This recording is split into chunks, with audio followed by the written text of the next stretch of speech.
Jonas Harvey pushes his cleaning cart into the executive boardroom during a crucial meeting. CFO Richard Connell points and snickers. Janitors know their places after hours, not during million-dollar discussions. The room erupts in laughter as Richard mimics Jonas's walk. Maybe he thinks he's qualified to give financial advice. Jonas stands silently, dignity intact despite the mockery. CEO Victoria Walsh checks her watch impatiently. We're discussing the Westfield acquisition. Clear out your trash and yourself. More laughter. Jonas nods, seemingly compliant, then pulls out his phone. Actually, I'd like to discuss the acquisition too, specifically why it's about to fall apart. The executive's smiles freeze as Jonas pulls a folder from beneath his cleaning supplies. What would you do if someone humiliated you without knowing your true power? Comment below. Earlier that morning, Jonas Harvey arrives at Pinnacle Tech's gleaming headquarters in San Francisco. He adjusts his janitor's uniform, a far cry from the tailored suits that once defined his daily wardrobe. At 58, his salt and pepper hair and weathered hands complete the disguise perfectly. No one recognizes the man who built this company from nothing 3 decades ago. Jonas pushes his cart through the lobby, observing. His purpose is clear. Evaluate the company culture after disturbing reports reached him about toxic behavior. The majority shareholder has chosen invisibility to witness authenticity. Hey boy, missed a spot there, Richard Connell calls out as Jonas passes his office. The CFO's voice carries deliberately, drawing chuckles from passing executives. Jonas nods respectfully, saying nothing as he wipes the already clean floor. Throughout the morning, Richard and his executive clique continue their performance. They drop papers deliberately for Jonas to collect. They refer to him as the help within earshot. One executive spills coffee and watches Jonas clean it, remarking, "That's why you stay in school, folks." Victoria Walsh, the CEO, witnesses one such incident while walking to a meeting. Her lips tighten disapprovingly, but she says nothing, continuing her conversation without interruption. Her silence speaks volumes. During lunch, Jonas positions himself near the executive dining area, emptying trash bins while Richard holds court. Once we absorb Westfield, first order of business is stripping those ridiculous diversity programs, Richard announces to appreciative nods. That woke nonsense cuts into profits. Their minority hiring quotas will be the first to go. Victoria shifts uncomfortably but raises no objection. From across the room, Diane Rodriguez, the HR director, watches the scene with narrowed eyes. She notes something in her tablet, then glances at Jonas with unusual intensity. Their eyes meet briefly, hers calculating, his revealing nothing. She suspects. Jonas steps into an empty stairwell, phone in hand. "Eleanor, it's worse than we thought. Prepare the documents." The boardroom gleams with afternoon sunlight streaming through floor-to-ceiling windows.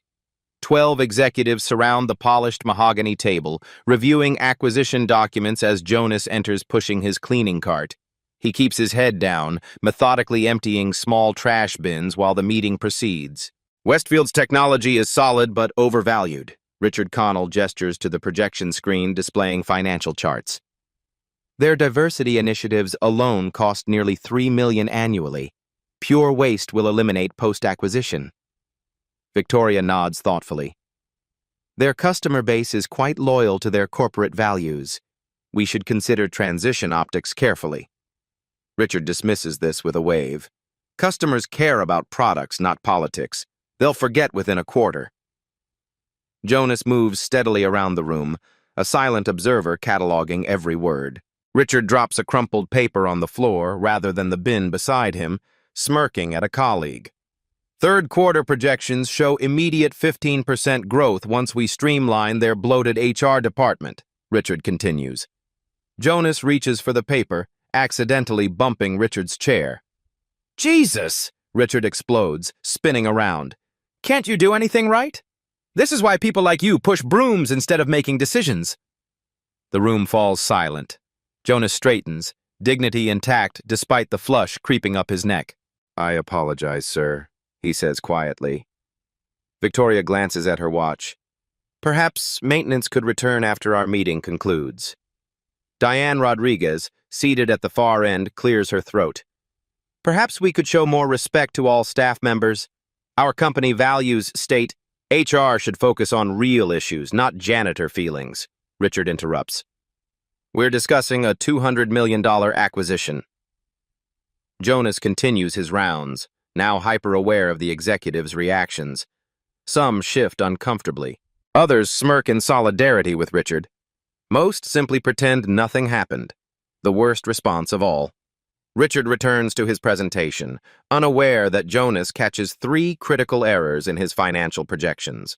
The janitor's eyebrow raises slightly at a particularly egregious miscalculation. Diane notices this subtle reaction, her eyes narrowing thoughtfully.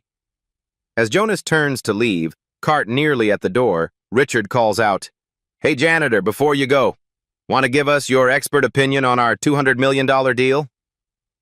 Several executives chuckle as Jonas slowly turns, his expression unreadable beneath carefully cultivated submission. "Come on over," Richard beckons Jonas with an exaggerated wave. "Since diversity is so important these days, let's hear the janitor's perspective." The room's atmosphere shifts. Some executives laugh nervously while others join Richard's mockery with enthusiastic grins. Jonas stands motionless, cart handle still in his grip. "Don't be shy," Richard continues. "We value all voices here at Pinnacle. Isn't that right, Diane?" He winks at the HR director, whose jaw tightens visibly. Jonas releases his cart and approaches the table with measured steps. His posture remains erect, despite the weight of derision pressing down on him. Outside the glass walls, employees pass by, some slowing to observe the unusual scene, a maintenance worker standing at the executive table. "Right here," Richard pats the space beside him. "Best view of our brilliant strategy." Jonas positions himself where indicated. The projector's light illuminates his face, revealing nothing but patient dignity. "These," Richard gestures grandly at complex financial projections, "are what we call P&L forecasts. That's profit and loss for those who haven't been to business school." Several executives snicker. The blue lines represent revenue growth after acquisition. Red indicates cost reduction through elimination of redundancies, like unnecessary staff and programs. Jonas studies the charts silently. "Too complicated?" Richard's voice drips with condescension. "Maybe stick to which mop works best for coffee stains." Victoria finally interjects. "That's enough, Richard. We should continue with—" "Just having some fun with our cleaning staff," Richard interrupts, placing his hand on Jonas's shoulder. "He doesn't mind, do you? Probably the most interesting part of your day, seeing how the important half lives." The humiliation is methodical, designed to entertain at Jonas's expense. Yet as Jonas absorbs each barb, his eyes scan the projections with practiced precision. He identifies 3 fatal flaws that would doom the acquisition: overvalued synergies, underestimated integration costs, and a complete misunderstanding of Westfield's debt restructuring. Diane types rapidly into her tablet, her documentation appearing as meeting notes to casual observers. Through the glass walls, 2 black analysts exchange glances of shared discomfort, their own experiences reflected in Jonas's public degradation. After enduring several minutes of mockery, Jonas speaks. "Your projections fail to account for Westfield's debt restructuring last quarter." The room falls silent. Richard recovers first, laughing too loudly. "Impressive guess. Maybe you've been reading the Wall Street Journal during your breaks." He turns to the room. "Now, back to actual business. And you, back to your real job." Jonas returns to his cart without another word. As he passes Diane's chair, he slips a business card into her folder that reads only, "Majority shareholder, Jonas Harvey." Diane's eyes widen as she reads the card, her fingers closing around it before anyone else notices. The utility closet door clicks shut behind Jonas. In this cramped sanctuary of mops and cleaning supplies, his janitor's facade momentarily slips. He leans against metal shelving, exhaling slowly through clenched teeth. His hands, Capable hands that built a tech empire tremble slightly before forming resolute fists. Memories surface unbidden. A younger Jonas being told to use the service elevator despite his executive position. Investors assuming he was the help at his own funding presentation. The constant need to prove himself twice as qualified, 3 times as dedicated. He'd thought things had changed, that stepping back from daily operations would allow the company culture to evolve naturally. He was wrong. Jonas straightens his uniform, retrieving his personal phone from a hidden pocket. He calls Eleanor Chen, his lawyer of 20 years. "Eleanor, I've seen enough." His voice transforms, authoritative, commanding, nothing like the deferential tone he's used all day. "Prepare for emergency board action. I want all discrimination reports from the last 5 years on my desk tomorrow. Complete financial audits. The succession plan." "Jonas," Eleanor's voice carries concern, "you promised not to interfere unless absolutely necessary. You wanted authentic leadership to develop without—" "It's necessary," Jonas interrupts. "What I've witnessed today violates everything this company was built to stand for." A soft knock interrupts. Jonas ends the call, resuming his janitor persona as the door opens to reveal Diane Rodriguez. "I knew something was different about you," she says, closing the door behind her. "The way you noticed those projection errors. No ordinary maintenance worker catches financial discrepancies that specific." She produces his business card. "I've been documenting everything for months. Harassment complaints buried, promotions denied to qualified minorities, retribution against those who speak up." Diane retrieves her tablet, showing Jonas extensive evidence. Emails, performance reviews manipulated to justify passing over minority candidates, recorded incidents categorized by severity and pattern. "Why hasn't Victoria addressed this?" Jonas asks. "She tried initially," Diane reveals. "Richard threatened her with fabricated misconduct allegations, claimed he had board members who would corroborate. She chose self-preservation over doing right." Understanding dawns in Jonas's eyes. "The board's been captured." "Most of them," Diane confirms. "Richard's built a coalition of loyalty through favors, threats, and profitable arrangements." Jonas nods, decision crystallizing. "I built this company on inclusion and innovation, principles that made us successful. What I've seen today ends now." He turns to Diane. "Gather allies quietly. I'll handle the rest." Across the building, Richard enters his private office, frowning. He calls a colleague. "That janitor seemed too interested in our numbers. Run a background check. Something feels off." In his car, Jonas changes from janitor uniform to impeccable suit, while his phone flashes. "Westfield CEO expresses last-minute concerns about Pinnacle acquisition." The analytics department buzzes with tense energy. James Wright, a young black analyst recently promoted from the data team, points to discrepancies in the acquisition projections. These synergy estimates seem optimistic considering Westfield's market position. Richard Connell looms over James's desk, face flushing. "Are you questioning my financial assessment, Wright?" "Just highlighting potential risks, sir," James responds, voice steady despite the attention from surrounding colleagues. Richard snatches the report from James's hands. "Maybe you should join the janitorial staff if you can't understand basic financials.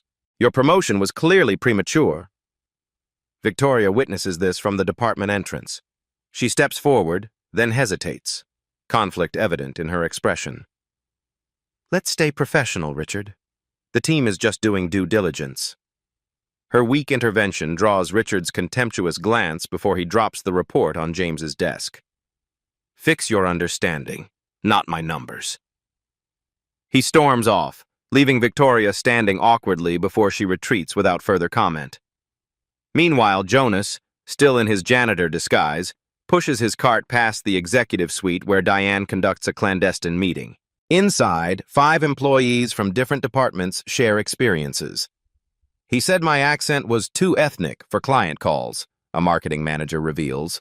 "My promotion was delayed 3 times while my white colleague with less experience advanced," adds a senior developer. Diane documents each account, building a comprehensive pattern of behavior. Has anyone reported these incidents formally? They exchange knowing looks. Those who did suddenly received poor performance reviews, the developer explains. 2 eventually left the company.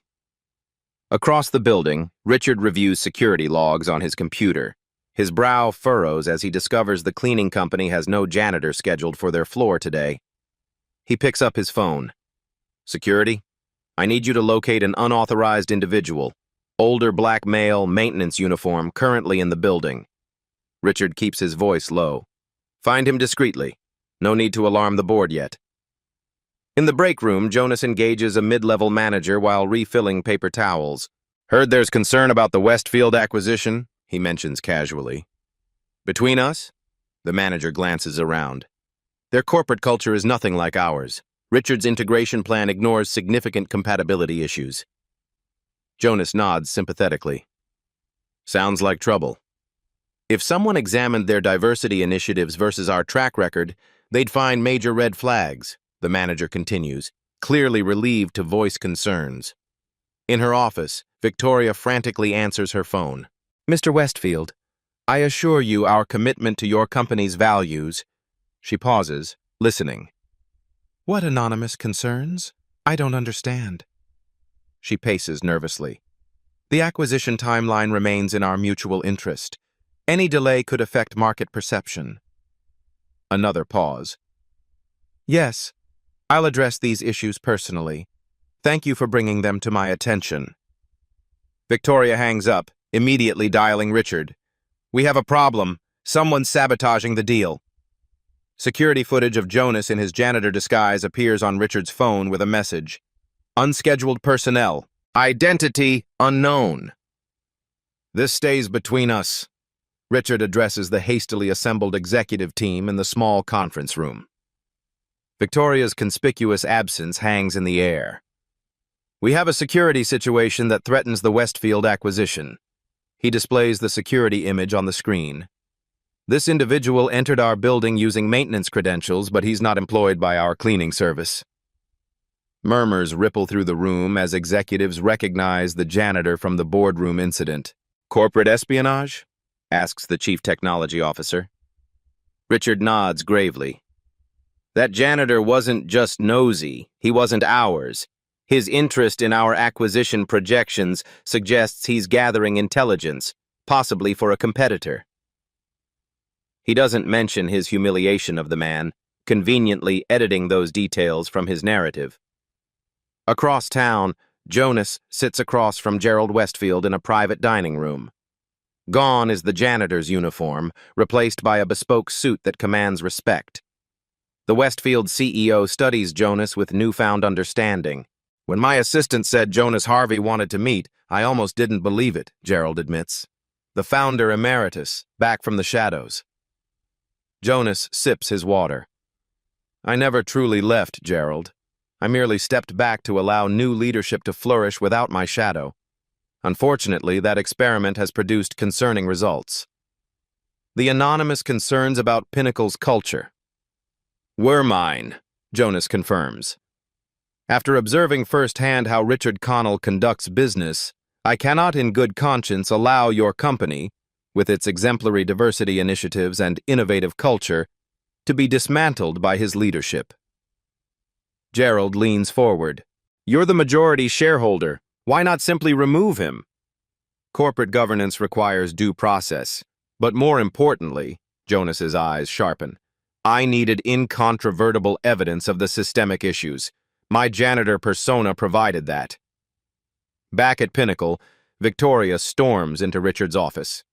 You called an executive meeting without me? I'm the CEO, Richard. A time-sensitive security matter, he dismisses. Besides, you were occupied with damage control. Westfield is threatening to walk away, Victoria's voice rises uncharacteristically. Your behavior in that boardroom yesterday, humiliating staff in front of others. That maintenance worker, please. Richard scoffs. Your soft touch is why we're facing resistance. Westfield will sign because they need our distribution channels more than we need their boutique operation. Victoria stands taller. Your actions might have cost us everything. They'll sign, Richard repeats coldly. Now leave the security breach to me while you do your actual job. In a conference room several floors below, Diane meets with her growing coalition.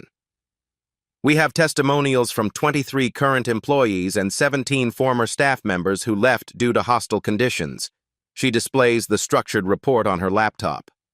All corroborate a pattern of discrimination that intensified under Richard's financial leadership. Meanwhile, Richard hunches over his computer, scrolling through investment records. His expression darkens as he discovers Jonas Harvey's name. He's an investor, he mutters, misinterpreting the records that deliberately obscure Jonas's majority stake through various holding companies.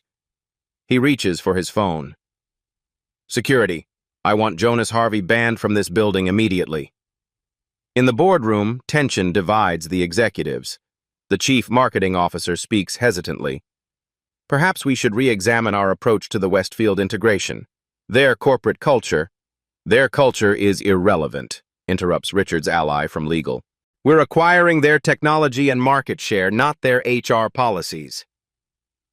The division is palpable, factions forming along lines of values versus pure profit motive. Victoria's phone buzzes with a text message from an unknown number. Emergency board meeting tomorrow. Your career depends on which side you choose. She stares at the sender information, Jonas Harvey, as the weight of the imminent confrontation settles on her shoulders. Morning light bathes Pinnacle's headquarters as employees notice unusual activity. Security personnel position themselves discreetly at key points throughout the building.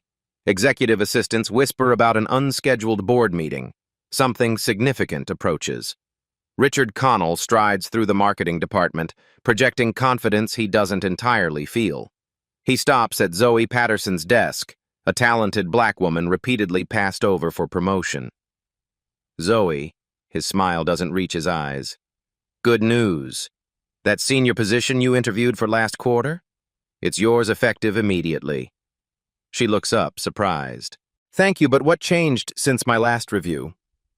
Just recognizing talent. Richard places a document on her desk. Sign by end of day.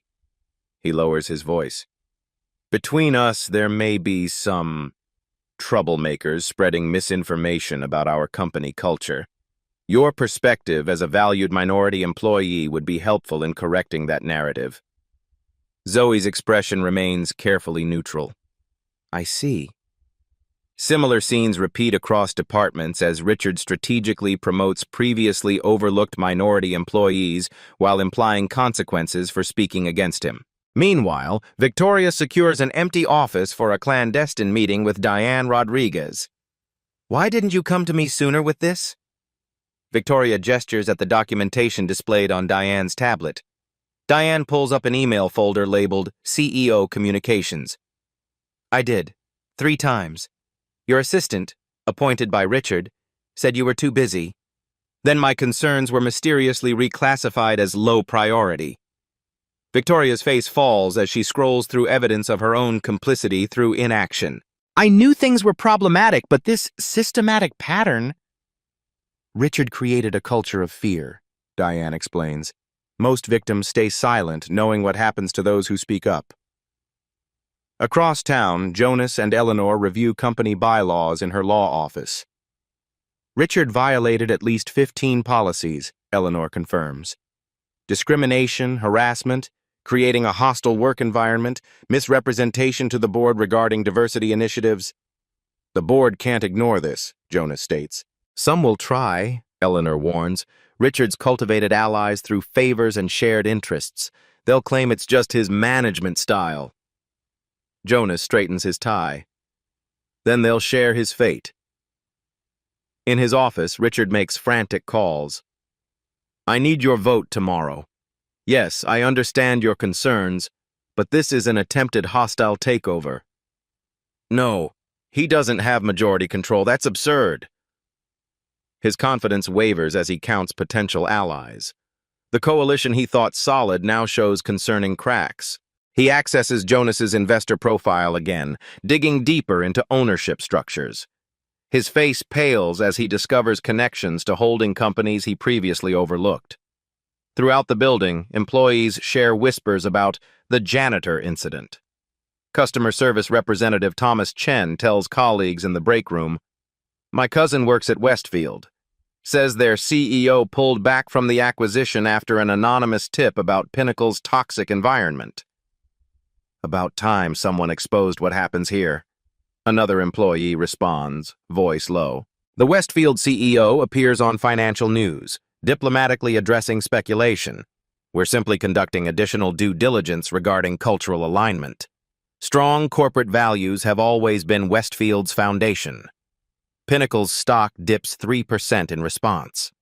As afternoon approaches, board members arrive earlier than usual, gathering in small clusters outside the main boardroom. Their hushed conversations cease when Richard appears, his typical swagger diminished by uncertainty. "What exactly is this emergency meeting about?" demands a long-serving board member. "A former executive attempting to undermine our acquisition strategy," Richard replies, not meeting her eyes directly.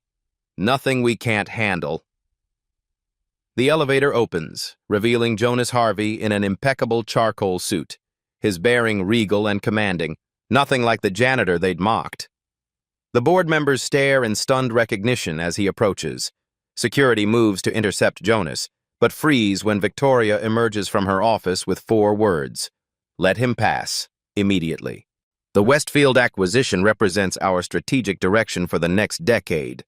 Richard gestures confidently despite the tension in the room. "These baseless discrimination claims are clearly designed to derail our momentum." The boardroom door opens. Jonas Harvey enters with measured steps, followed closely by Eleanor Chen carrying a leather portfolio. The room falls silent as recognition dawns on faces that days earlier had laughed at the janitor now standing before them in bespoke Italian wool. "Mr. Harvey is not authorized to attend this meeting." Richard recovers first, signaling security. "Please remove him." "That won't be necessary," Jonas states calmly, placing documents on the table. "As 67% shareholder and founder of Pinnacle Tech, I believe I have a seat." Shock ripples through the room. Board members exchange glances, calculating allegiances in real time. "Impossible," Richard scoffs, though uncertainty creeps into his voice. "Our ownership records don't show—" "My holdings are structured through 7 entities," Jonas interrupts, sliding ownership certificates across the table. "A privacy measure, not secrecy. The board secretary has always had access to the complete records." The secretary nods confirmation, unable to meet Richard's accusing glare. "For those who don't know me," Jonas continues, unbuttoning his jacket as he takes the empty chair at the head of the table, "I'm Jonas Harvey. I built this company from nothing 30 years ago when investors told me a black man couldn't succeed in tech." His voice carries no bitterness, only historical fact. "I stepped back from daily operations a decade ago, believing Pinnacle could thrive without my visible presence." He surveys the room. "I was wrong." "This is absurd," Richard attempts to regain control. "You can't just waltz in after years of absence and—" "I can and I have," Jonas interrupts. He activates the room's display system. Video begins playing. Richard mocking Jonas in his janitor disguise, berating minority employees, explicitly stating plans to dismantle Westfield's diversity initiatives. "3 days ago, I began an undercover evaluation following numerous complaints about hostile workplace practices," Jonas explains as the footage plays. "What I witnessed was a systematic dismantling of the inclusive culture that made Pinnacle successful." Board members shift uncomfortably as their own silent complicity appears in several clips. "You recorded us without consent?" Richard protests. "That's illegal." "California is a 2-party consent state for private conversations," Eleanor interjects smoothly. "However, company policy explicitly states that all common areas are subject to monitoring for security purposes. Every employee, including executives, acknowledges this annually." Diane Rodriguez enters with a tablet and stack of folders. "We've compiled evidence from 78 incidents over the past 3 years, she announces, distributing materials. These include testimonials from current and former employees experiencing discrimination, internal communications revealing deliberate suppression of diversity initiatives, and statistical analysis showing systematic bias in promotion patterns. On the video conference screen, faces appear, former employees sharing experiences and recorded statements. "I was told my natural hair was unprofessional," states a former marketing director. "After raising concerns about offensive comments, my performance reviews suddenly declined," reports a senior developer. "My technical suggestions were ignored until white male colleagues repeated them," adds a female engineer. The evidence mounts, incontrovertible and damning. Victoria Walsh rises slowly, all eyes turning to her. The CEO must choose sides publicly. She falters, then straightens. "I failed this company and its people. I witnessed inappropriate behavior and chose comfortable silence over difficult action." Her voice strengthens. "I was complicit through inaction, and I accept full responsibility for that failure." Jonas acknowledges her honesty with a slight nod before addressing the room. Effective immediately, Richard Connell is terminated for creating a hostile work environment, discriminatory practices, and actions contrary to shareholder interests. "You can't," Richard begins. "I can and I have," Jonas repeats. "The executive team will undergo immediate restructuring. A comprehensive culture reform begins today. The Westfield acquisition will proceed only with their diversity initiatives enhanced, not eliminated." Richard stands, desperate. "You're making a catastrophic mistake.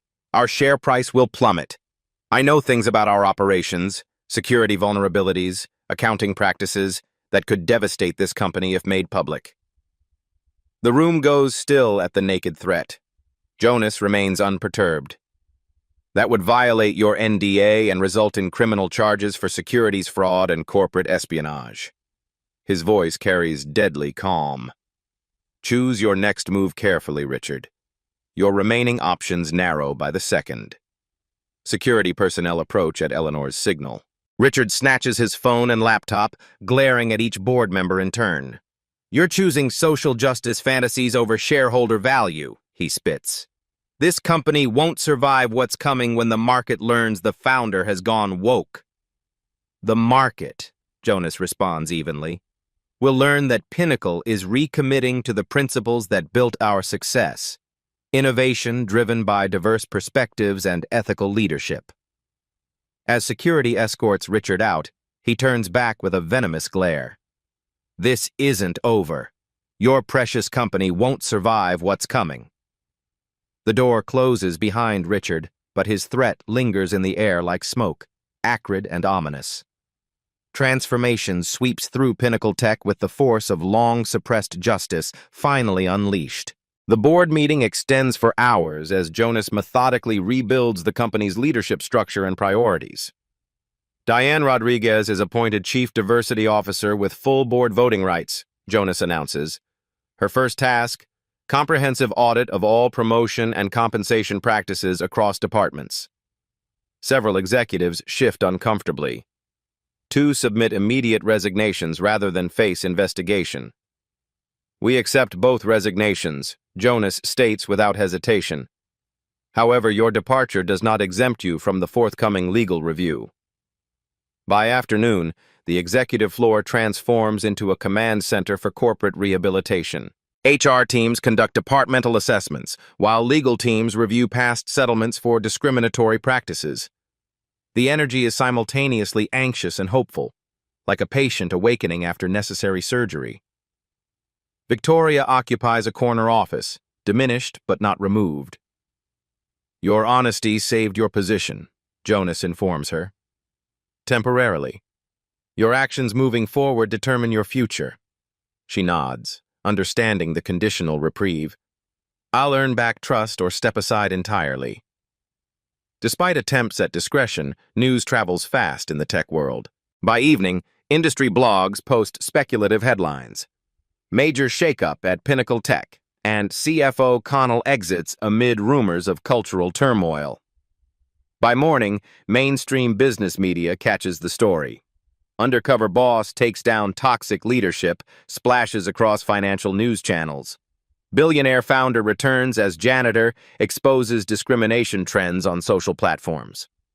Jonas grants no interviews, focusing instead on internal healing. His statement remains simple. Pinnacle Tech is recommitting to its founding principles of innovation through inclusion. Throughout the building, employee reactions create a complex emotional tapestry. Relief from those who suffered under Richard's regime mingles with anxiety from those who benefited from the old system. Uncertainty about the future pervades every conversation. James Wright, the analyst Richard berated, finds a note on his desk inviting him to present his acquisition concerns directly to Jonas. "Your insights were correct," it reads. "We need that perspective at leadership levels." Zoe Patterson returns her unsigned promotion document to HR. "I want advancement based on merit, not damage control," she explains to Diane, who notes this act of integrity. In the legal department, settlement packages materialize for former employees who experienced discrimination.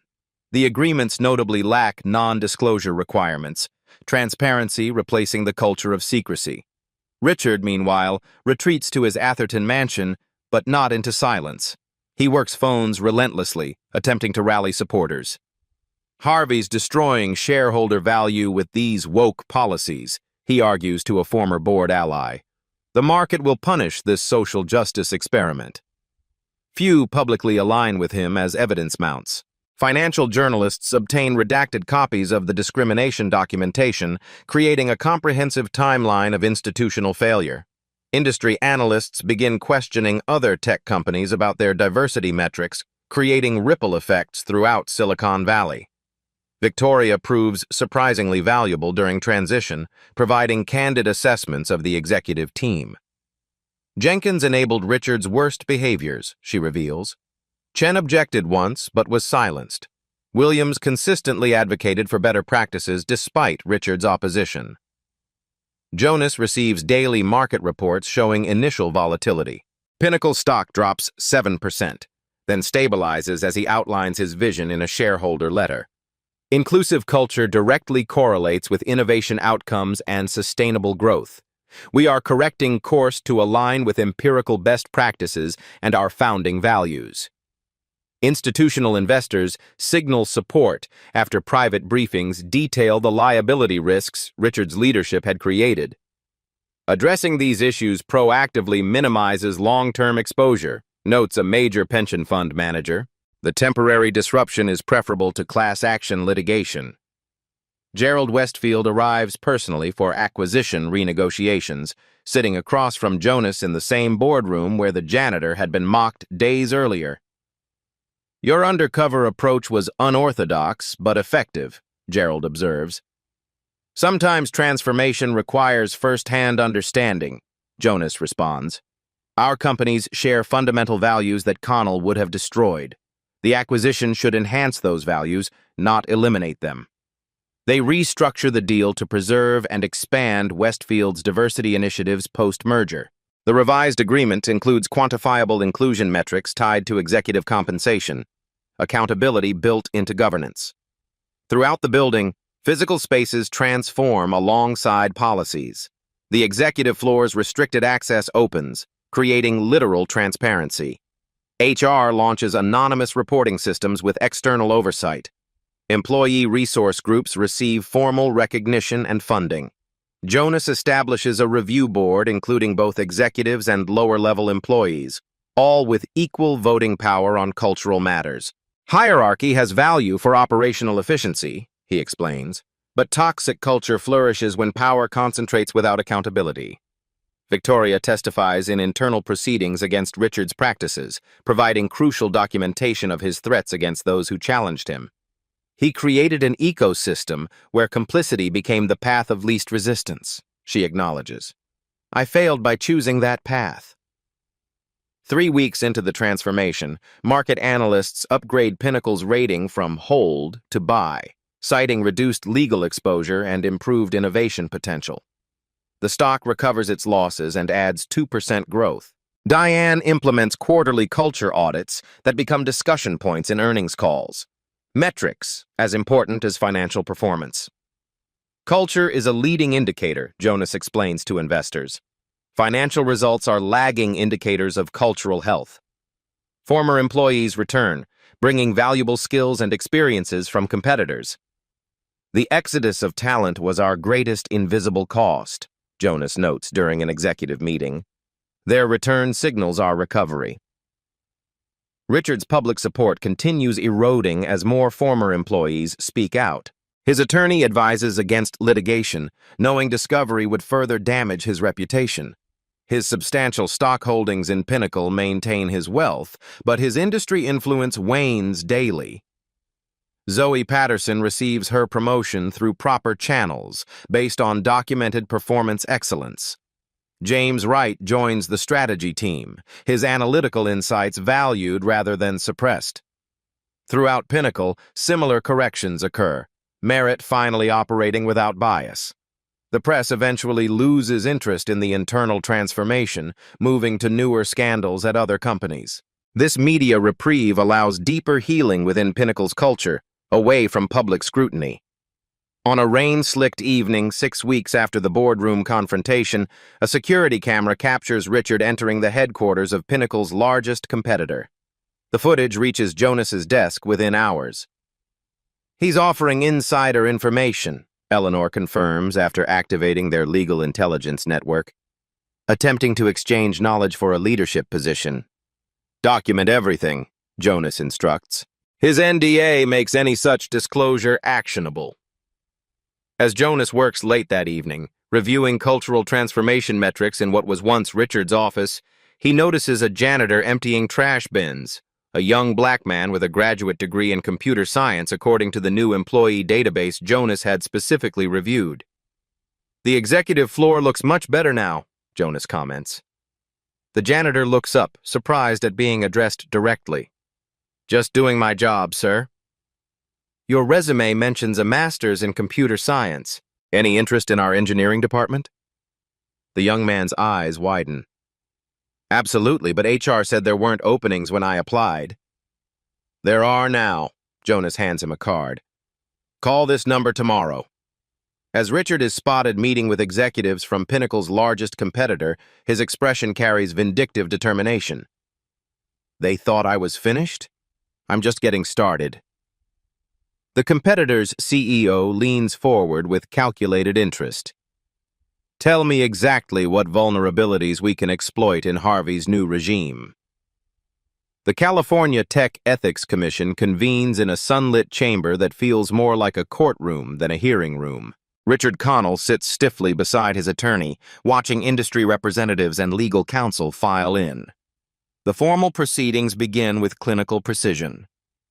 This hearing will determine whether Mr. Connell violated industry standards and ethical codes through his actions at Pinnacle Tech, announces Commissioner Ortega, her voice carrying throughout the room. Richard projects confidence despite the perspiration beading at his temples. His strategy is clear. Frame everything as business necessity rather than discrimination. Mr. Connell, how do you respond to documented incidents of creating a hostile work environment for minority employees? Commissioner Ortega begins. These allegations represent a fundamental misunderstanding of my management style. Richard replies smoothly. I hold all employees to exceptionally high standards. That some interpreted this as hostility reflects their performance issues, not discriminatory intent. His attorney nods approvingly, but the commissioner's expressions remain impassive. Evidence mounts methodically. Emails where Richard explicitly directs hiring managers to find cultural fit candidates, a documented code for maintaining homogeneity. Text messages mocking diversity initiatives as quota filling. Recorded conversations where he discusses ways to legally terminate employees who raised discrimination concerns. Richard's former allies, executives who once laughed at his jokes and supported his decisions, now distance themselves through careful testimony. While I observed Mr. Connell's management decisions, I was not privy to his intentions, states the former COO, carefully non-committal. I raised concerns through appropriate channels, claims another executive, though documentation shows otherwise. No one lies explicitly, but no one defends him either. Richard's isolation grows palpable as the hearing progresses. When Victoria Walsh testifies, Richard's confidence visibly falters. Mr. Connell explicitly threatened to fabricate misconduct allegations against me if I intervened in his treatment of minority employees, Victoria states, voice steady. He claimed to have board members who would corroborate false accusations, effectively ensuring my termination if I challenged him. That's absurd, Richard interrupts. She was CEO. Ultimate responsibility was hers. Mr. Connell, you'll have your opportunity to respond, Commissioner Ortega warns.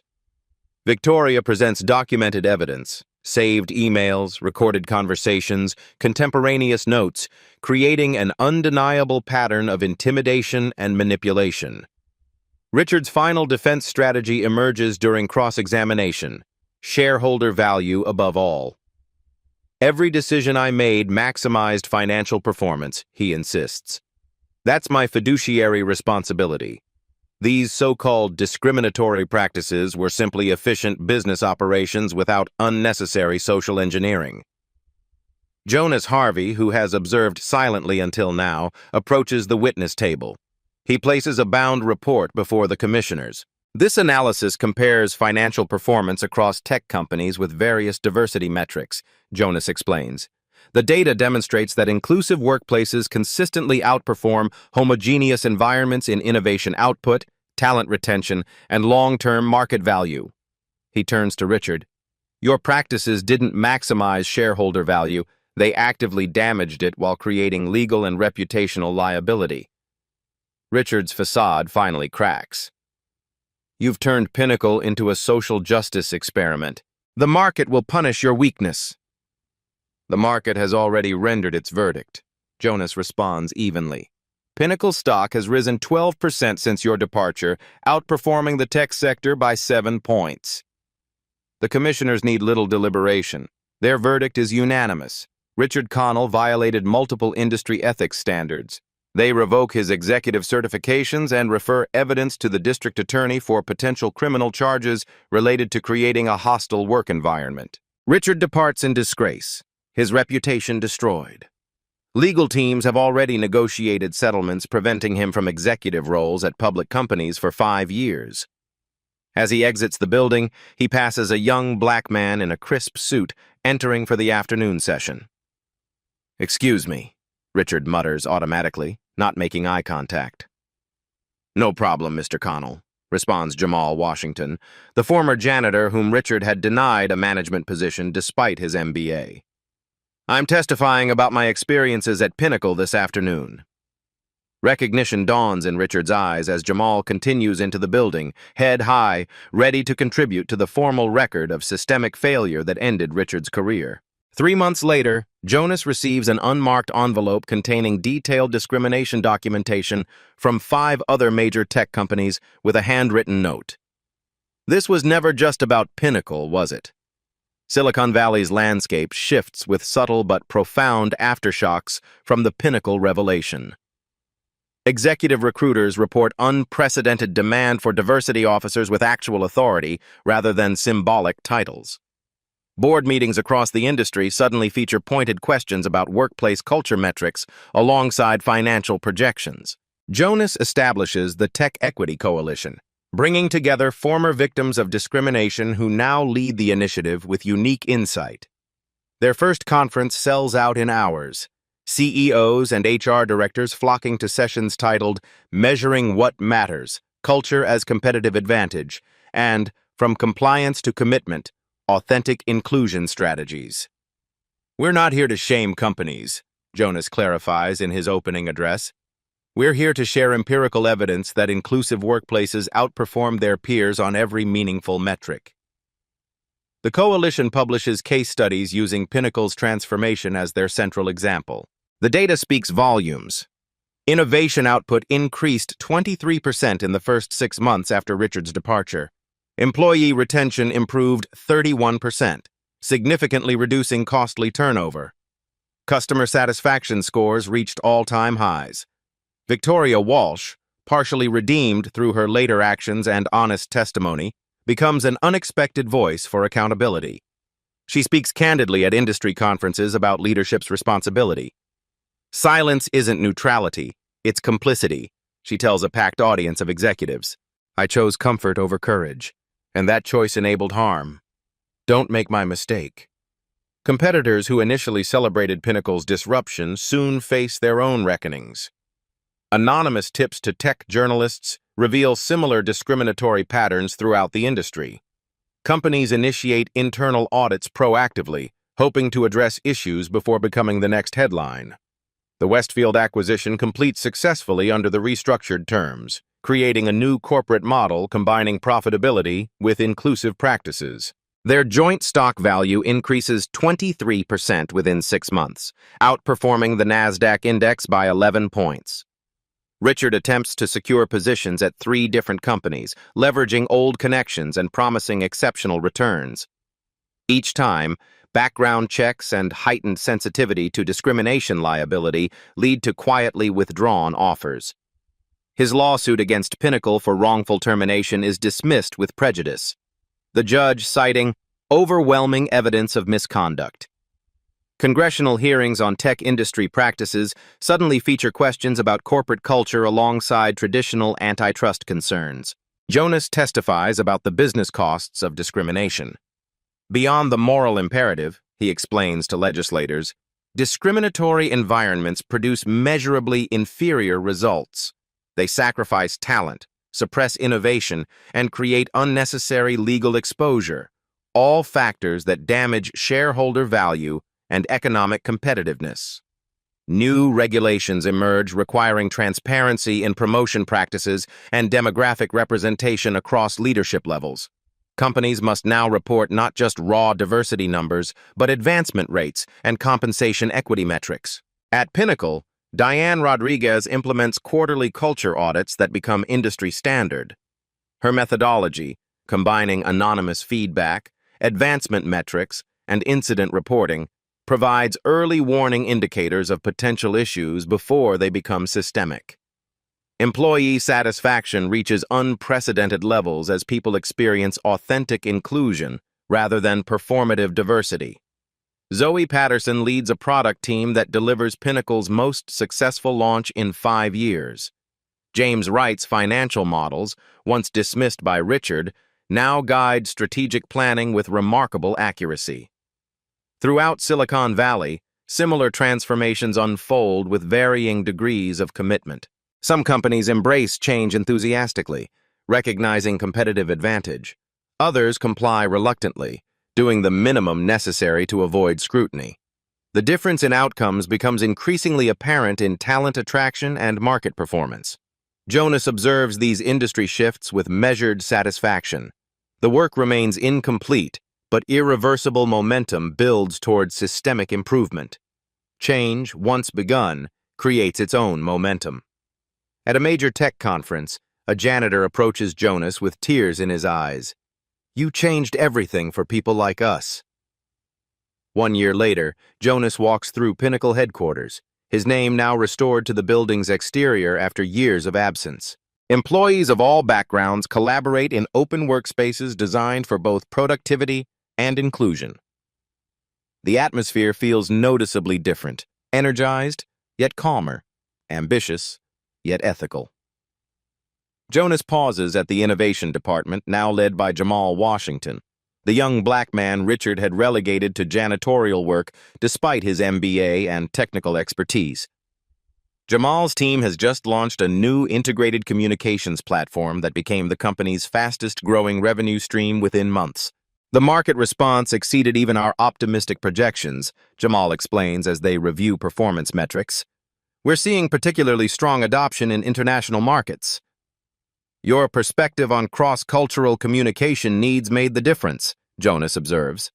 "Sometimes our greatest innovations come from experiences traditional leadership might never have." Jamal nods. "My grandmother in Nigeria was my first beta tester. Her feedback reshaped our entire interface approach." Jonas continues his walkthrough, stopping occasionally to engage with employees at all levels. Despite his restored executive status, he still dons the janitor's uniform monthly to clean alongside the maintenance staff. "Leadership should understand every job in the building," he explains to a puzzled new hire who recognizes him emptying trash bins. "No role is beneath anyone, and every role contributes essential value." This philosophy permeates the renewed corporate culture. Executives regularly participate in frontline operations. Customer service insights directly influence product development. The rigid hierarchy that enabled Richard's toxic leadership has transformed into a collaborative ecosystem where merit and impact matter more than title or background. Victoria serves as an advisor rather than executive, helping other companies implement cultural reforms. Her journey from complicity to advocacy becomes a business school case study in ethical leadership and redemption. "My greatest failure became my most important education," she tells students. "I learned that courage isn't the absence of fear, it's acting despite it." Diane's diversity initiatives attract global attention. Government agencies and multinational corporations send representatives to study her methodologies. She mentors former victims of discrimination who now hold leadership positions throughout the industry. "The metrics tell a compelling story," she explains during a presentation to visiting executives. "Inclusive environments consistently outperform homogeneous ones on innovation, problem-solving, and market responsiveness." Gerald Westfield and Jonas form a personal friendship beyond their business relationship. Their merged company receives the Most Equitable Workplace Award for 2 consecutive years. "We've proven that ethical leadership and market performance aren't competing priorities. They're complementary strengths," Gerald notes during the acceptance speech, Jonas nodding beside him. Richard Connell eventually relocates to a smaller market overseas, his influence in Silicon Valley permanently diminished. His cautionary tale appears in business ethics curricula nationwide. The industry transformation continues unevenly but persistently. Companies that embrace authentic inclusion outperform their peers consistently enough that market forces begin driving change alongside ethical considerations. Shareholders increasingly demand cultural metrics alongside financial projections. As evening falls, Jonas stands in his office, once Richard's, now redesigned with warm wood tones and family photos replacing cold glass and status symbols. He studies a photograph of himself as a young entrepreneur facing early discrimination from investors who couldn't see past his skin color. A knock interrupts his reflection. The evening janitor enters to empty trash bins. "Don't get up, Mr. Harvey," the man says. "I'll be quick." "Actually," Jonas rises to help, explaining to his confused assistant in the doorway, "no one is above any job, and no job defines anyone's worth." Together they collect the day's discarded papers, founder and janitor, roles separated by circumstance but not by inherent value. True power isn't measured by who you can put down, but by who you choose to lift up. The story you just witnessed isn't just fiction. It reflects realities in workplaces everywhere. Discrimination doesn't just hurt individuals, it damages companies, innovations, and ultimately society. The incidents portrayed here happen daily in boardrooms, offices, and corridors of power across industries. Jonas Harvey's journey from founder to janitor to reformer illustrates how perspective changes everything. His willingness to experience his company's culture firsthand revealed truths that reports and metrics could never capture. Sometimes, the most powerful insights come from stepping out of privilege and into vulnerability. Richard Connell represents a leadership approach that remains all too common, measuring success solely through profit while dismissing the human costs of toxic culture. His downfall wasn't simply karmic justice, but the natural consequence of unsustainable practices that ultimately threatened the very shareholder value he claimed to protect. Have you ever witnessed workplace discrimination? Share your story. Remember that diversity isn't a compliance checkbox, but a competitive advantage. Companies with inclusive cultures consistently outperform their homogeneous counterparts in innovation, problem-solving, and market responsiveness. The business case for inclusion proves as compelling as the moral imperative.